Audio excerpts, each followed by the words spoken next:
Well, thank you everyone for joining us during this very surreal time, to say the absolute least. As one of my colleagues likes to say, it's almost like we're walking through the twilight zone right now. This is the first in our series of 16 messages that we'll be going through, Thriving in the New Normal. And as we get into this topic and we start talking about it, I want to say, our thoughts and prayers are with everyone that is affected by this new normal that we're in for right now. And we have been through major disruptions before in the past. I know that we will get through this. I know that we will come out stronger, and there's a lot of things that are going to be forced that were already in the works in the past before that are going to make our industry more streamlined and more responsive to our customers' needs as we continue to move forward. With that being said, I do just want to share a couple of thoughts from our president that he has put out there, just to let you know kind of where Goodman is at this present moment as we evaluate situations on a regular basis. All of our distribution branches are being vigilant and monitoring this pandemic, and want to assure you that we value the safety of our employees and our customers very much. As you know, the situation is evolving, and we will reassess the situation frequently and communicate any applicable changes. As a critical and essential business, as we know you all are for our communities, we are following guidelines provided by the Center for Disease Control and local authorities, and we'll continue to monitor those guidelines and give you any communications as those come out. As you may imagine, some of the precautions could affect our normal business operations. And as these change, you will be updated. Until then, please take all the precautions necessary to maintain the safety of your employees and customers alike. Above all, we appreciate your continued loyalty to our company during this heightened time of concern associated with the COVID-19 virus. With that being said, we're hearing from many of our customers that are out there. Many dealers are telling us that they're experiencing almost normal operations. Systems are still breaking, and customers are still calling, and they're going out and solving those problems.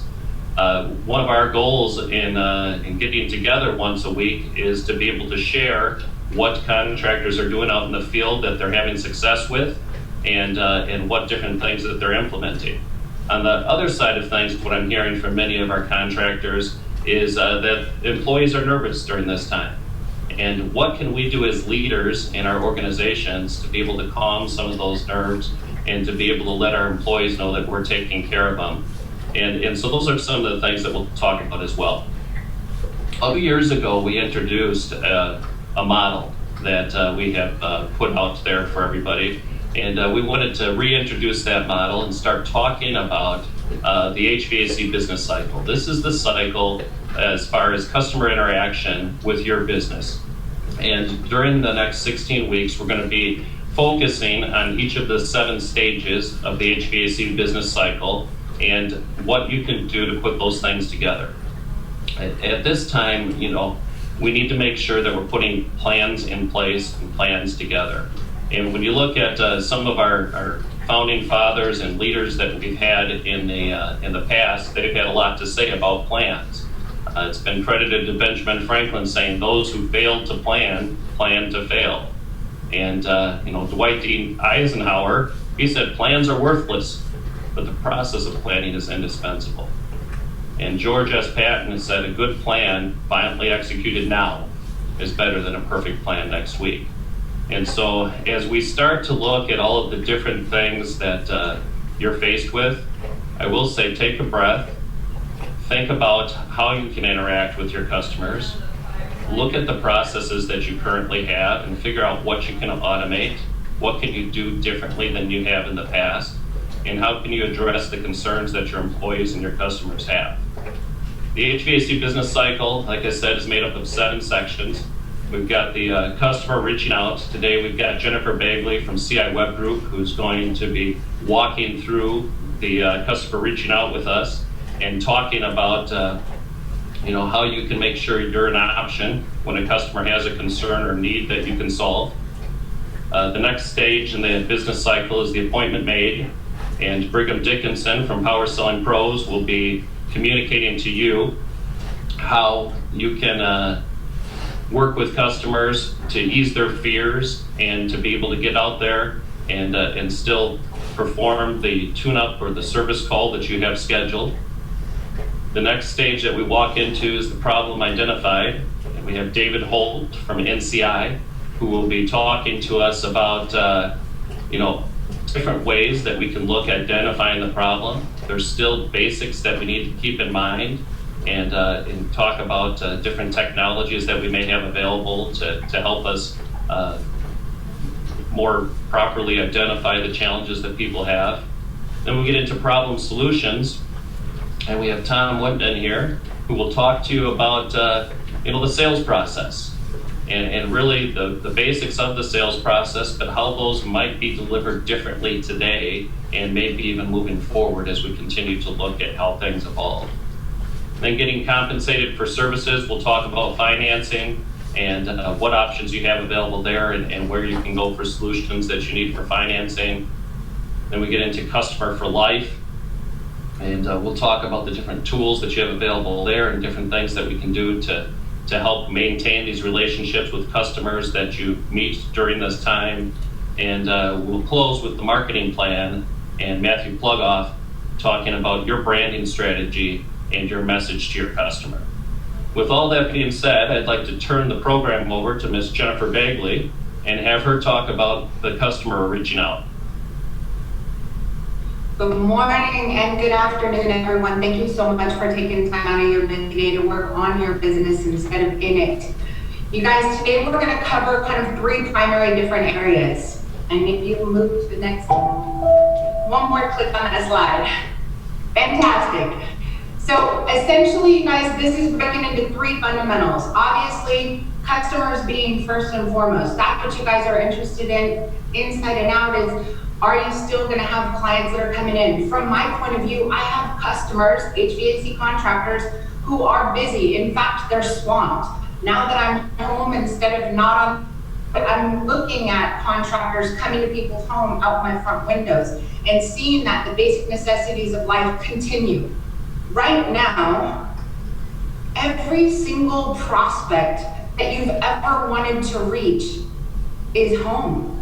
Learning to work from home, eat from home, cook from home, play from home, and live at home 24 hours a day, in many instances, 7 days a week. That means everything that they've ignored because they were working and driving and going through normal everyday busy life, everything they've ignored, all of a sudden they start to see. I'm noticing things just being at home. Whether it's comfort or plumbing or air or things wrong with the house, now is when they're going to have the time. Now is when they're noticing those things. There's absolutely a necessity to continue to deliver your services. You are an essential service. The way customers are looking for service providers, it has changed a little bit. They obviously are Googling it, as always. If I ask a room full of 1,000 people, if you need something for your home, what are you going to do? The majority of the people are going to say, Google it. Now it's a little bit different. Social media starts to play a wildly important role because consumers now are sitting at home and they're sitting on those social media platforms. They're connecting with their family, their mother, their brother, their friends, everybody through social media platforms. They're using the tool even more frequently than they did before. Mr. Zuckerberg posted that Facebook is surging with the volume of people that are on Facebook using. You have the ability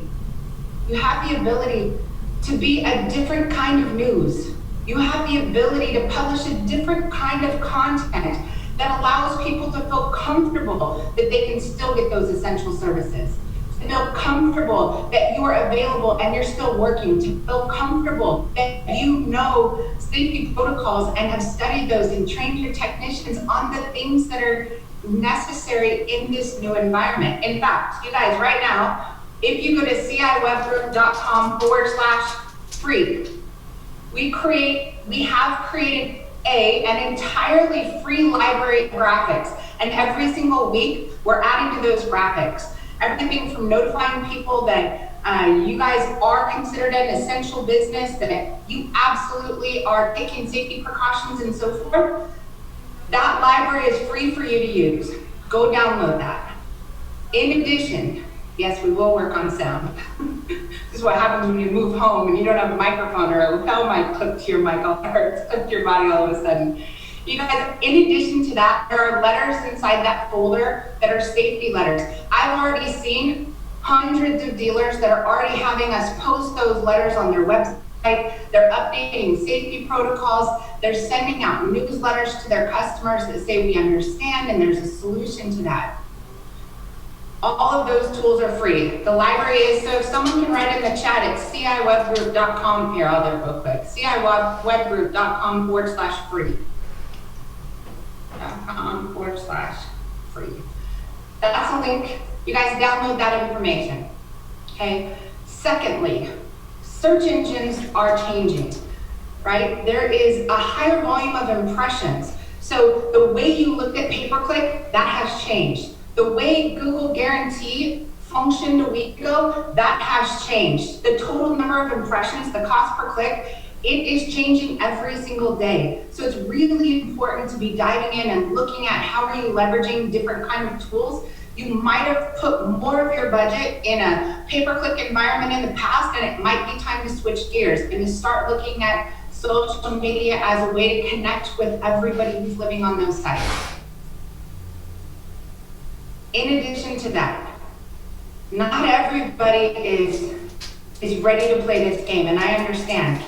Big businesses are created from times like this. This is a huge opportunity for those who choose to take it. For the companies who choose, consciously or subconsciously, to bow out, they are going to open up a giant marketplace for those who are not willing to bow out, for those who are really willing to step up to the challenge. Those companies who decide, this is my time. This is when we build our company so we can operate in any environment. This is the time we make ourselves available. We communicate differently. The things I may have ignored in the past as a business owner, I'm going to address those things now. As you're able to implement different technologies, next week we're going to be talking about how to move your office virtual. How do you leverage Google Voice? How do you leverage different technologies such as Google Hangout and FaceTime, Zoom meetings? How do you transfer your emails to an account that you can access from anywhere? Right now, we do have to operate differently. We have to figure out how to leverage technology in order to function anywhere, anytime, without restriction. As an entrepreneur, our business cycles have changed. Our decision-making timeframes has changed. There is a formal protocol, sprint management, agile management. That protocol essentially means, and that's what's necessary in this time, that as business owners, we have to collect information, sort it quickly, determine what is going to serve us well and what is not good for us. Get rid of the things that are not good and do it quickly. If watching the news puts you in a downward spiral, turn it off. If you have friends and family that put you in a virtual spiral, set a boundary. Right now, you have to decide which route do you want to go. Is it forward? Is it stationary? Or is it backwards? And technically, if you're staying stationary, you're probably moving backwards. Look at this as an opportunity. We have to gather information, determine, is it serving us well, quickly.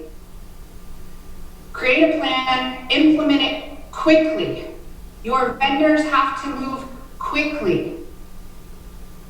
And then we need to evaluate how did that work, modify as necessary, and do it again. The bottom line is for those who choose to look at this time as an opportunity and to modify the way they think. Remember, every way you think and everything you do right now has got you where you are today. And we're going to have to think different because the world around us has technically changed. The interesting part of this is I can take two dealers, same market, same state, same space, same product, same service. One mindset says that this is a positive opportunity and they're still busy, And another one says, this is it, we're done. I can't do this, I'm freaking out. The middle means you have the right to choose. With that, I'm gonna hand this over to one of my favorite people on the planet, Mr. Vernon Dickinson, talking about what happens when you do get that phone call. Thank you, Jennifer, and I appreciate what you do for this industry. So,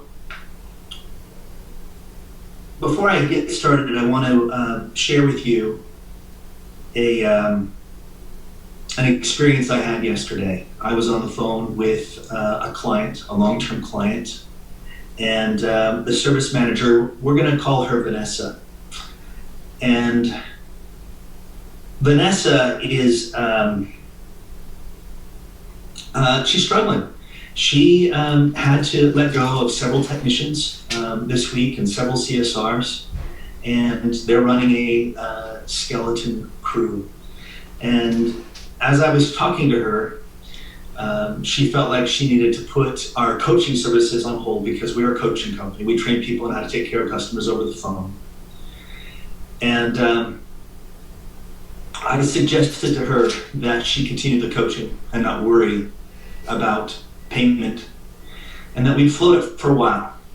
And then I asked her, how are you? Because she was explaining all of the things that she was doing and not how she was personally. And she said, not so great. And I said, look, we need to continue coaching.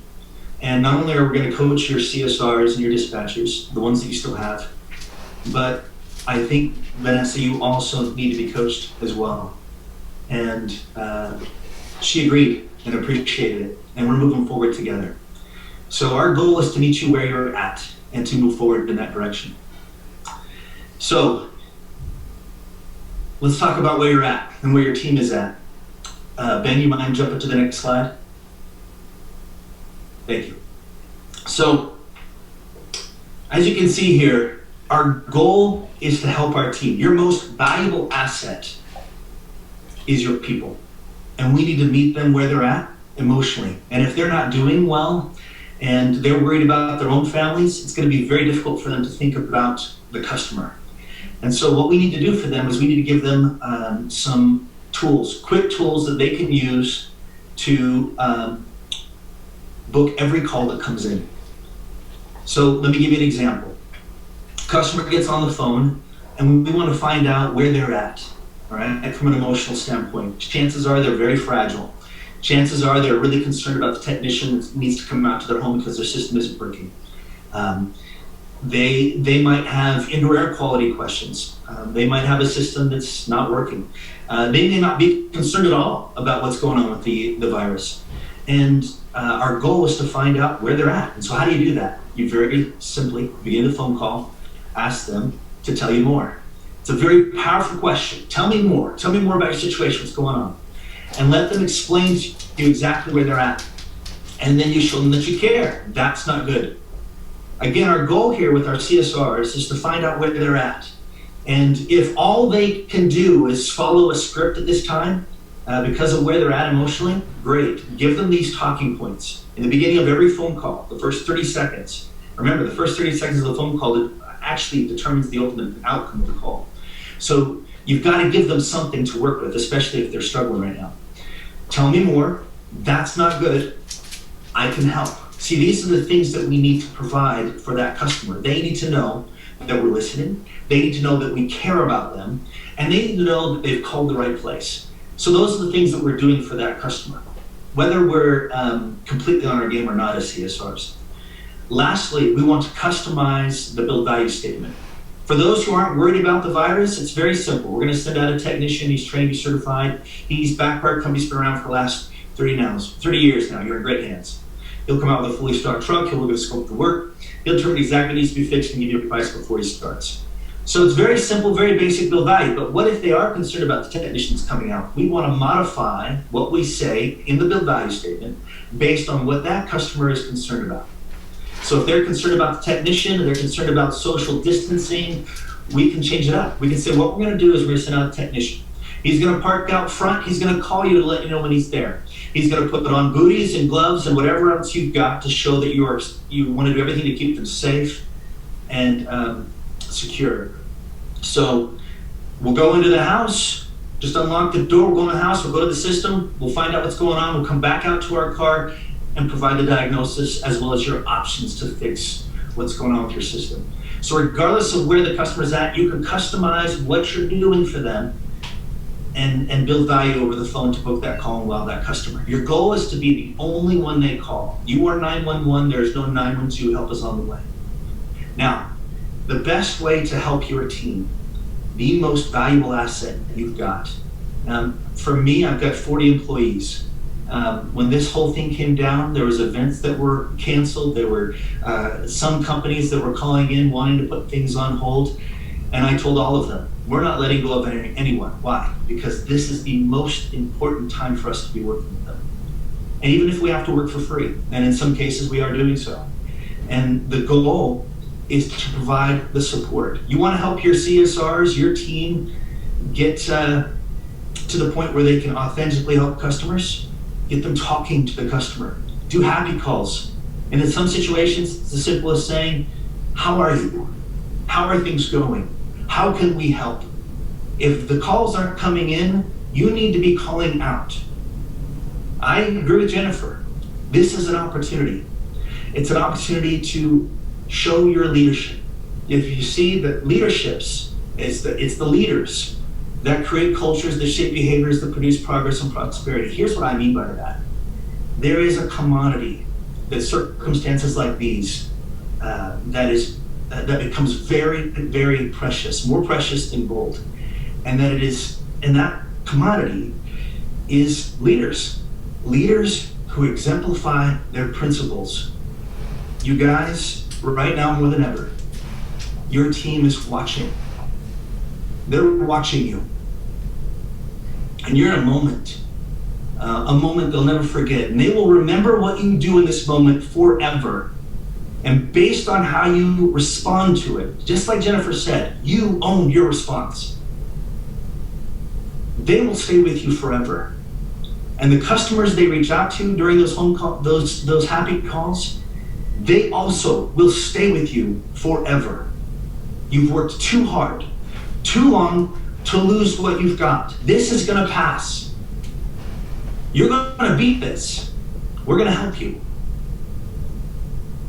And it is because of leadership. Be that precious commodity that people need right now. Exemplify the principles you teach, the principles that you believe in. Ben, if you don't mind, if you'll switch to the next slide.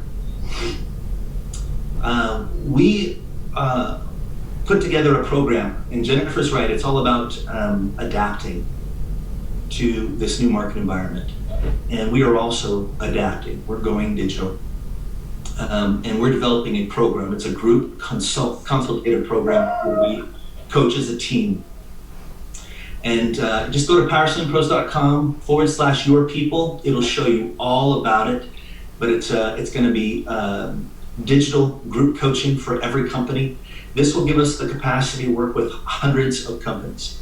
Guys, I encourage you to call us, especially if you're not doing so great as an organization. Let us help you. We have the capacity to do it. We have the team to do it, the trainers, the coaches, the call monitoring team. We can provide the support if you need it. Remember who you are. Remember how hard you worked to get to where you're at. Remember, this is a moment that your team and your customers will never forget. They will remember what you did long after what you said is forgotten in this situation. So be that leader, be that precious commodity. David, you're up. Thanks a lot, Brigham. Appreciate it, man. Great information from both Jennifer and Brigham. David Holt with National Comfort Institute.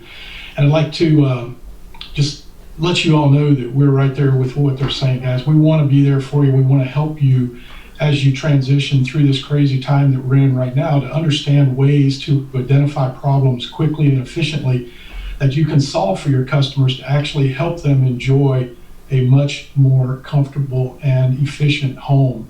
And I noticed Lori Foreman, I'm going to highlight something she just texted in here. Said, this is an excellent time to reach our customers. We've called and offered to do shopping and such for our elderly customers. I mean, how cool is that? So start looking at opportunities to help people in ways that you may not have ever considered before. This is the time.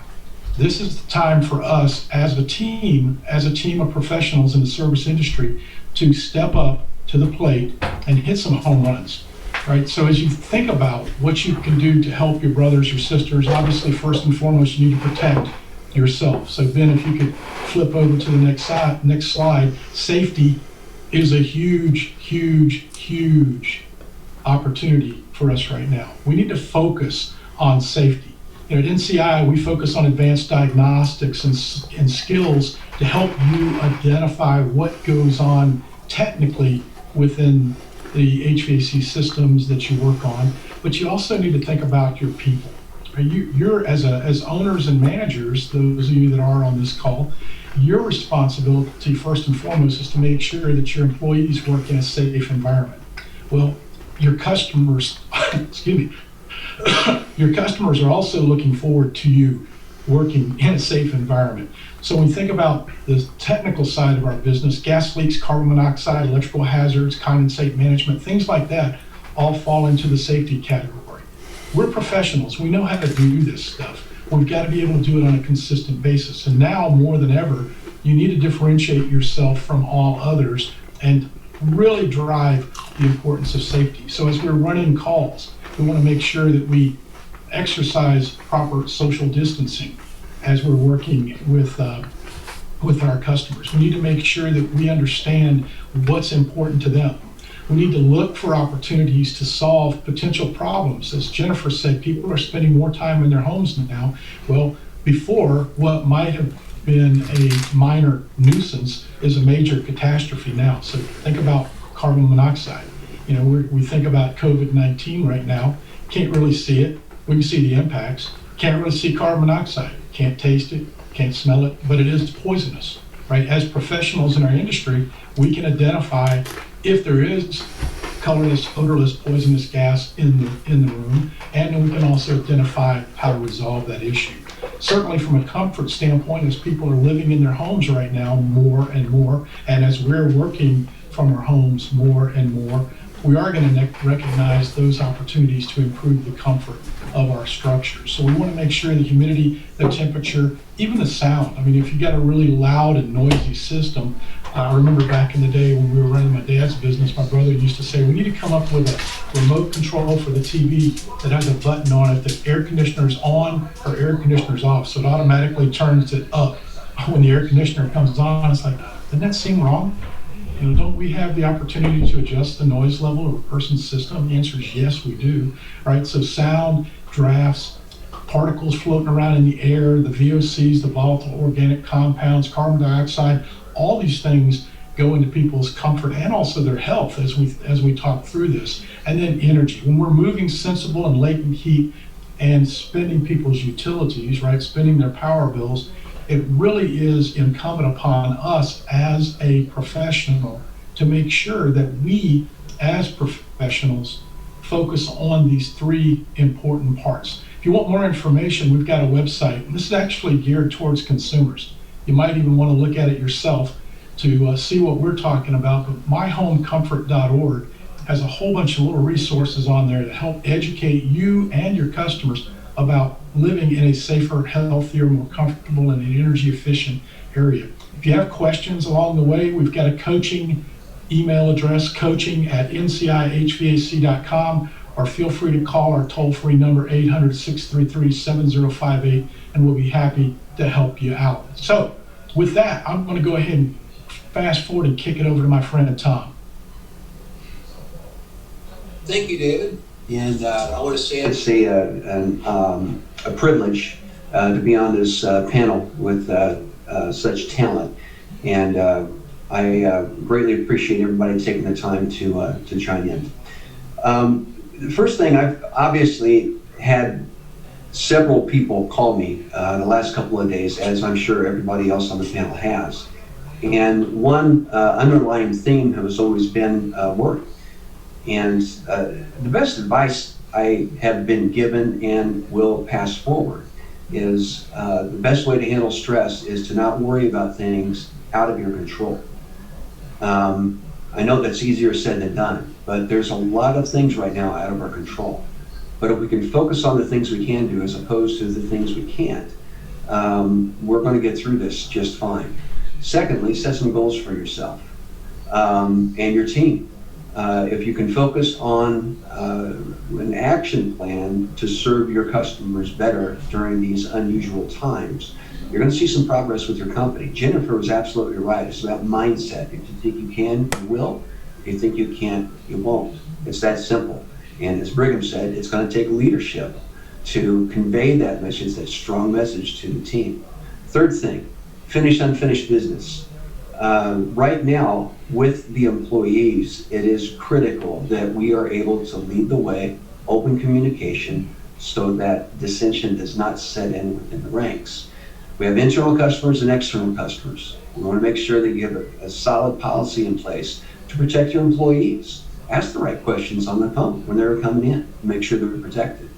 And then finally, take care of yourself. Take the time to take care of yourself, especially now during these stressful times. So enough about that for now.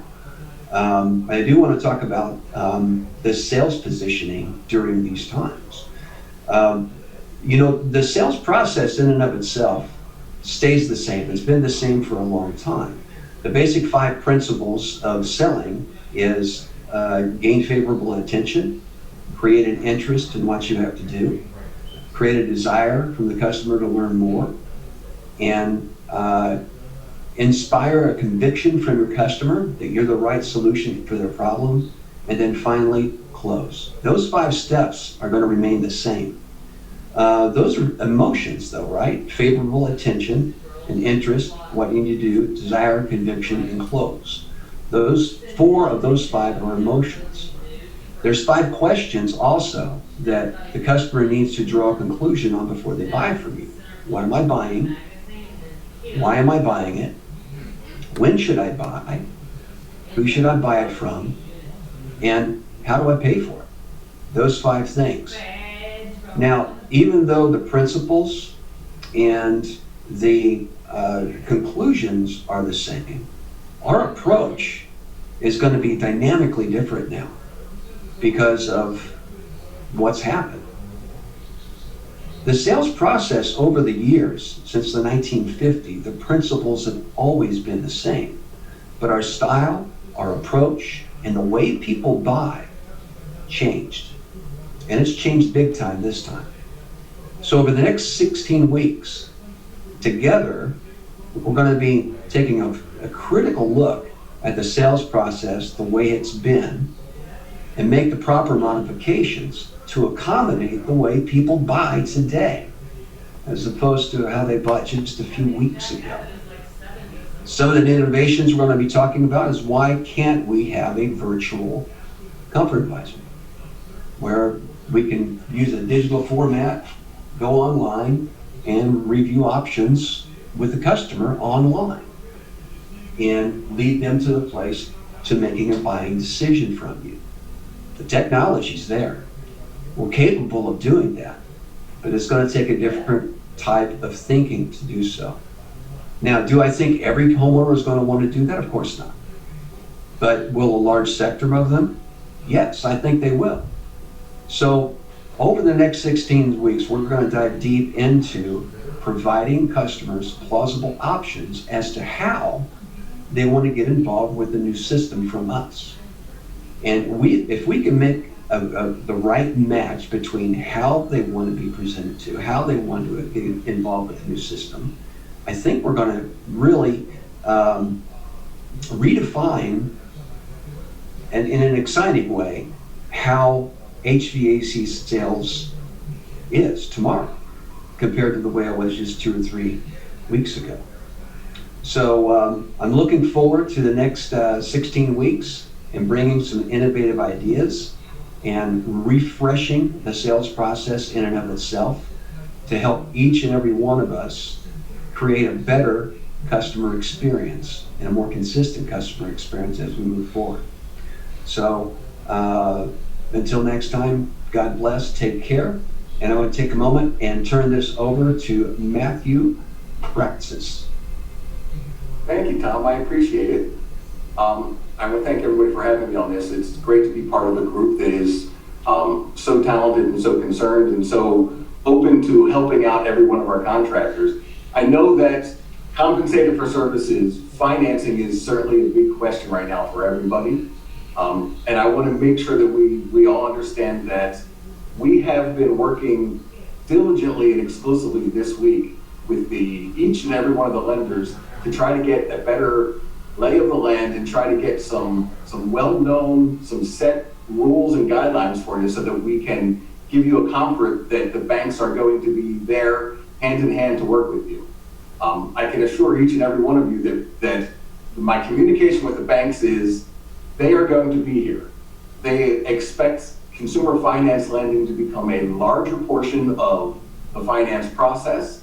They expect there to be some changes in underwriting, so it wouldn't surprise me if you start seeing things get a little bit tighter, a little bit more exclusive as far as underwriting, but we have solutions that can help that. So there's a couple things I want to kind of lead this off with. First off, we've been talking about the need for financing for the past 10 years, and we've been driving this message in about how consumers don't have cash, and how we have to be able to offer them a monthly payment solution. Well, nothing's going to be more serious than that than right now. Those that do have cash are not going to be parting with your cash. So it is beyond important now to be able to offer a low monthly payment or a same as cash option so that you can offer the customers and allow them to get the comfort in their homes. That's going to be super, super important. So we have to start building a customer for life, and we have to use same as cash options. Now, one of the things we've done with in combination with Goodman Amana is we've come up with the banks and putting some leverage on them so that we can come up with a 12-month no-no. So a 12-month no interest, no payments. And what we're going to do is we're going to be able to announce sometime within the next probably day or maybe hours that we're going to be able to offer this not only at a reduced rate, but in many cases, we're going to be able to get you guys a 12-month, no interest, no payments at virtually no cost for the next 90 days. Right? So the banks are listening, EGIA is listening, and we're trying to make sure that you guys come with a program that's going to be what the borrowers are going to need to hear. At this point, nobody's going to be walking off their cash. Nobody's going to be stroking that check. So we need to be able to talk to them about getting that solution and taking the worry off of their mind. So right now, a 12-month no-no is probably something you need to be offering. Secondly, I need you to understand, second look financing is more important now than it's ever been before. We have multiple lenders that offer a second look that are going to buy down all the way deeper down to a 575 FICO score. So my ask is that make sure that when you reach out to EGIA, you're offering financing, but we're offering it in a total conjunction package. We want you to offer the first look with no payments and no options, but we also want to have a second look lender. It's important for you to broaden swap all your opportunities to be able to put people in their money and allow people to get that functional process with payments as much as we can get that going forward. I need you to go to egia.org/Goodman or egia.org/Amana and get signed up. If you're not using finance now, we need you to get signed up with egia.org/Goodman or egia.org/Amana. Go on our website and allow us to get you processed and get you set up on the right financing with a second look.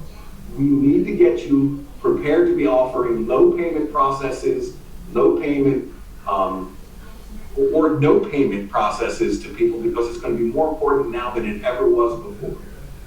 Second, also, if you're set up with EGIA and our financing program and you're not actively using your financing right now, now is the time to reach out to me and my team and let us give you an in-depth training, an in-depth question and answer, an in-depth understanding of financing and how to offer those financing programs so that you can get ahead of this program, and you're going to be way in front of everybody else by offering that 12-month no-no. So over the next 16 weeks, what we'll be doing is we'll be diving into some of the lenders specifically that we have so that you have a better understanding of which lenders are going to have better programs. But just understand, we know exactly the concerns that everybody has, and we're driving free programs out there so that you don't have to be concerned that it's going to cost your company anything to be able to offer these programs. We want to support you the right way. So we need you to reach out and get involved with financing, because quite honestly, if you're not offering a financing program now, now's the time to be on it. And we need to get ahead of this curve while we can. So again, I look forward to spending the next 16 weeks with you and going over some of the processes with some of the banks so that you can stay on top of it.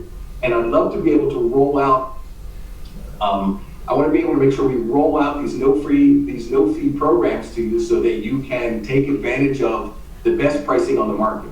We are the only manufacturer that is going to be offering a 12-month, no interest, no pay, no dealer fee to you. You want to make sure you're taking advantage of that, because that's what the customers are going to need. So having said that, don't need to take any more time. Please reach out to EGIA. We would love to get you set up. There's no fee, there's no cost with working with us on a finance. There's no cost to getting set up on these programs. Allow us to help you so that you can offer the payment solutions your customers need. With that, I'm going to hand this over to Ben Middleton. Thank you so much, Matthew. As we talk about having a customer for life, there is a lot of opportunity out there right now. There's a lot of customers that have contractors that have kind of hunkered down to the point of some of the other callers. There's opportunity for you to be able to expand your customer base. But once we go out and we provide the service and we solve the problem or the challenge for the customer, how do we lock that customer in for a lifetime? And we really want to explore this over again the next 16 weeks. I think everybody's heard for a long time in our industry that maintenance agreements really are the lifeblood of any HVAC residential replacement organization out there, and that's true.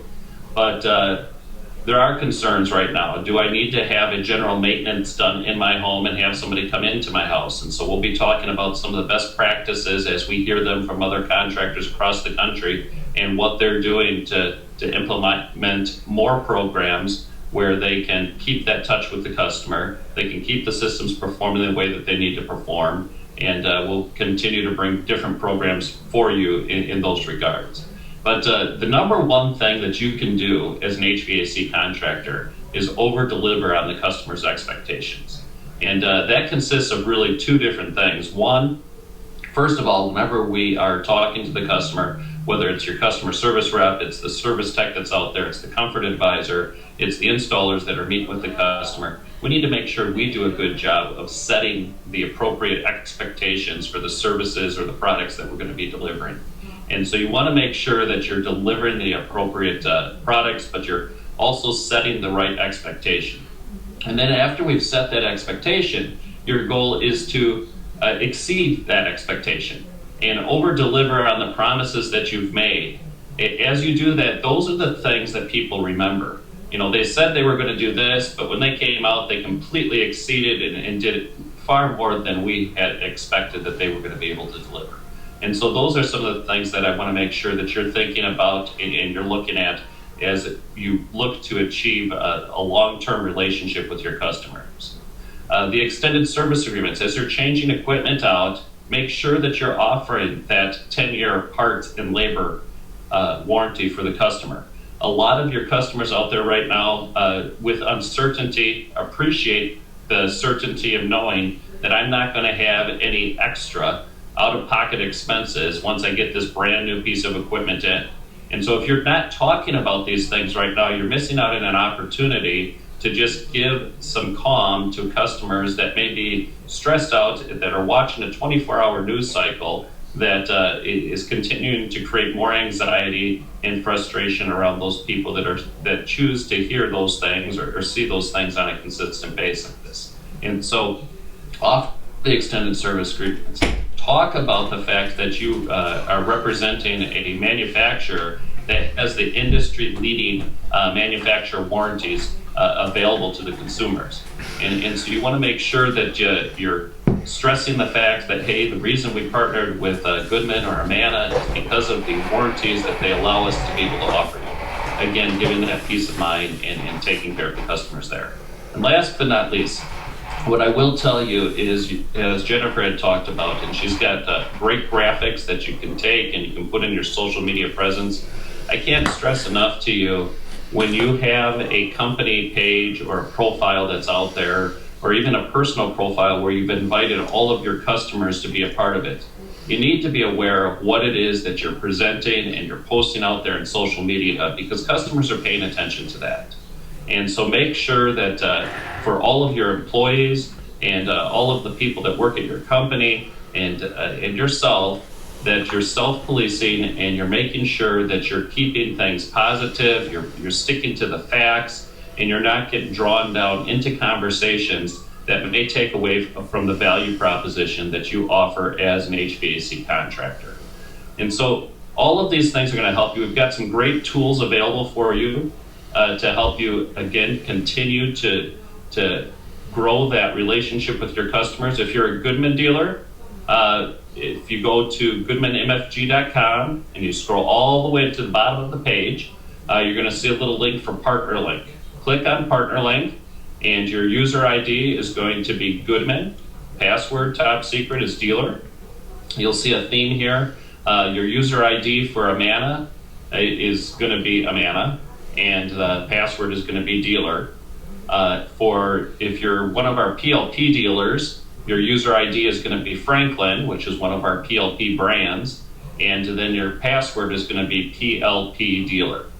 So use those user IDs and passwords. This will give you access to all of the logos. It'll give you access to plenty of direct mail pieces that are ready for you to be able to put in. There's YouTube video links that you can put on your website. There's all kinds of resources available to you. And what we're going to do over the course of the next 16 weeks is I'm going to be diving into different aspects of Partner Link and showing you resources and tools that you have available to be able to engage with your customers and be able to continue that relationship that you have with your customers that are out there. So where you're going to go is goodmanmfg.com would be the website that you go to. And once you go to that website, you would scroll all the way to the bottom of the page and you'll see a link for Partner Link.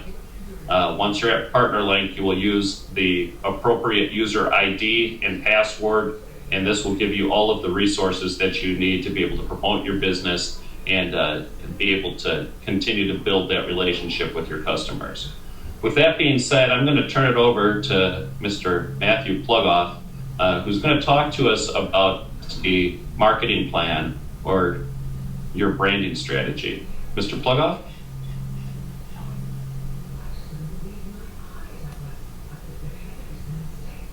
I knew I was going to do that. I got to unmute. Hello. Hi, everybody. Thank you for taking the time today. This is a extraordinary amount of information to take in at one time. If you're like me, the question is, well, where do I start, right? So there's my contact information. I've worked with some of you in the past. I appreciate it. So feel free to give me a ring or shoot me an email. Also, the link on the outline letter that was sent to you directs you to the Sales Lab, which is my online contractor coaching program, which has been going now for a little while. So if you want to learn more about that stuff, please go check it out. Ben, we go to the next slide. All right. So, to me, the question is, A, what do we all have in common? And B, where do we start, given the amount of information that was just shared with us? We all have something very clear in common, which is to say the bulk of our business in one way or another, directly or indirectly, lives and dies at the kitchen table. At the contractor level, at the TSM level, certainly at the coaching level, our livelihoods are tied to that homeowner's decision to invest in our company. And so then the question has to then become, well, what has the greatest impact or influence on their decision-making process, right? And if you look at the most recent research, and I'm sourcing right now the Decision Analyst American Home Comfort Survey, I lost my screen here. There you go. Thank you very much. We go back to that previous slide, please.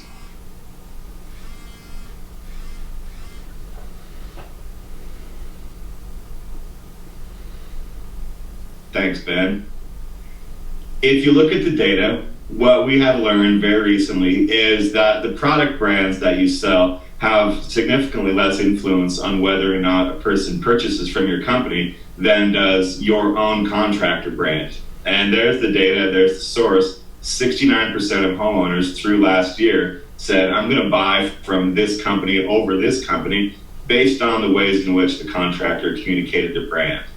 I'd be happy to share further source information with you if you want to get in touch with me afterwards. But to me, that is a really cool opportunity. Ben, if you'll advance the slide, please.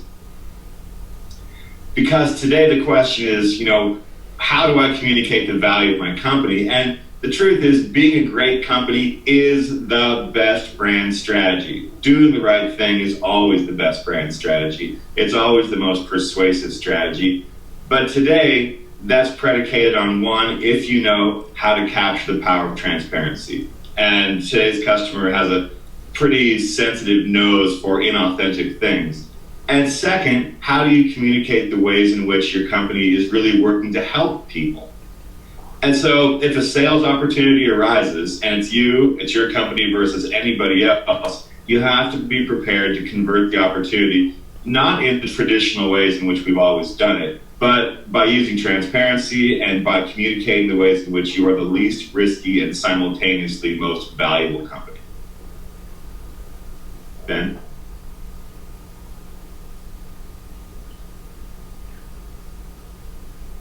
Okay, so why do it, right? Why spend time right now focusing on your company's story? Well, there's three very clear reasons. Number one, if you execute it correctly during the sales process, your brand gives you the differentiation so that you can confidently say, here are the reasons why people not only work with us, but prefer us over the competition. It's a very strong closing tactic, right? If you're bumping up against low-price competitors, stall, time frame, the typical kind of objections that we all get, your brand becomes a very important asset in converting those opportunities or reassuring people that they're making a great choice. And then finally, we all know that there are, especially in times like this, right, there's a lot of low-cost competitors out there. And a really strong brand story protects your top and bottom line, and it helps you optimize revenue per lead. And this is uniquely true if leads slow down. The opportunities will be there. The question is, are you improving revenue per lead because you can communicate the value of your company? So yeah, if we could just go back right there. Your brand protects your profitability. If you're listening to this right now and you're a TSM, you want your contractors to win. You want them to convert opportunities. You want them to sell more and to be healthy. If you're a small business owner, you're experiencing an economic slowdown in very different terms and at a very different pace. But what we can work on together as a group is converting the opportunities that we do have. So lead volume may be slowing down. Your competition may be aggressively lowering their prices. That being said, a strong brand message helps you convert and helps you raise your revenue per lead. And my role in this as a coach, my role in this as a participant, is to make these kinds of services available to you. If you'd like to learn how to sharpen your brand message, please reach out. If you'd like to learn how to leverage it in order to protect your profitability, you've got my contact information, and I hope I can serve you. So thank you for the opportunity. Thanks for your patience. I want to give my sincere thanks to every single one of our panelists that have been on this call, and we look forward to each of you as participants as we continue to go through this series and walk through everything. In closing, there's just a couple of final thoughts that I want everybody to think about and everybody to consider. Number one, at this time, we should be looking at ways that we can embrace technology to streamline the operations. And so what I would encourage everyone to do is take a look at all of your processes, procedures that you have, if you haven't done before in the past, go ahead and just start mapping them out. When somebody calls in, what's the next step? And then what's the next step? And what's the next step after that? What ways can we take technology and use that to streamline all of our processes and procedures in our business? Maybe once you write it out, you're going to look at it and you say, that's really an inefficient process. Maybe there's some things that we can do to change that and to make things more successful for us. Last but not least, make sure that you thank and encourage your people. Your people are the lifeblood of your organization, and I know that right now you may be stressed, you may have some frustrations with everything that's going on. Take a breath and take the time to thank your people and then encourage them. A lot of people are wondering, are the doors going to stay open? Am I going to get a paycheck? What's happening here? And just encourage them that we will continue to work through this. We're going to continue to, take things day by day. And that encouragement, that time that you take just to acknowledge them, to acknowledge some of the fears and concerns they have, is going to go a long way with helping you to be successful during these times. We look forward to seeing everybody next week on Friday, and we'll continue to develop stuff. Next week, we will be getting into more of the specifics of the tools and the details that you have available to be able to help you thrive in this new normal. Thank you so much, and we will talk to you all soon. See you guys. Good luck out there. Be safe. Be healthy.